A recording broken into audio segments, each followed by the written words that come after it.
Pimusay iti upat titawen na lalaki gapo iti may pagrupa pa nakalmes na kalpasan na nagturo nga may maysa iti daytoy akarayan iti barangay 1 iti Ilito Solsona. Iti investigasyon ti pulisya, iti madlawan digiti naganak ken lolo ti biktima nga awan daytoy iti pagtaengan da iti nasa umet laeng nga barangay. Insigida sinarak na daytoy ken kalpasan iti sumagmamano agundaway, nabirukan da iti adale mapaset ti karayan.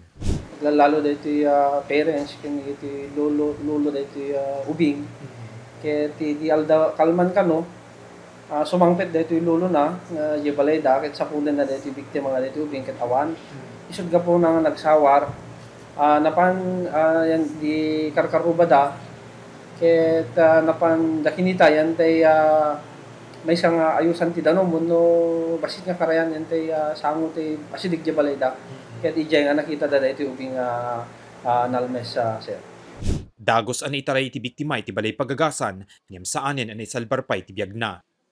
Basar ka dito nakasarsalita mi a residente, sumagmamano dito agturturong dito'y karayan tapno umayag digos when umayag laba, ngem iti kanito analmes iti ubing, maipagarot nga agmay sala ing isuna dito'y. Pinadas mi met nga alaen iti komento iti pamilya ti biktima, ngem nagkedkeddang agpa-interview. Nupay kasta iti likodan ti kamera. Kuna ti lolo ti biktima saan met anak kairwaman ti apo ko na iti agturong iti karayan, ken iti laing pagtaingan da iti kang runaan na pagayayaman na. Pinaneknekan met ti residente ani Manong Joel asaan nga agturturong ti biktima iti karayan. Kuna na masansan nga umay agdigos isuna ditoy, ngem saan na pulos ang nakita nga imay iti biktima iti kadanuman. Kakaiso nga anak ti deta.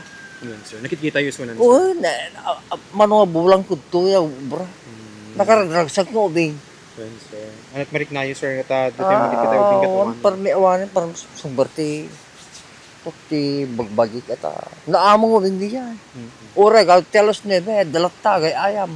Ito'y sir? Ay, jay. Ay, ijay. Ita, May balita. sunod sir. Nadlawan ni Manong Joel as sipud pay nga adda iti nalmes iti karayan, awan una yan iti agturturong ditoy. Yung aping hard awan itatan sir ditaon. Mabuting da.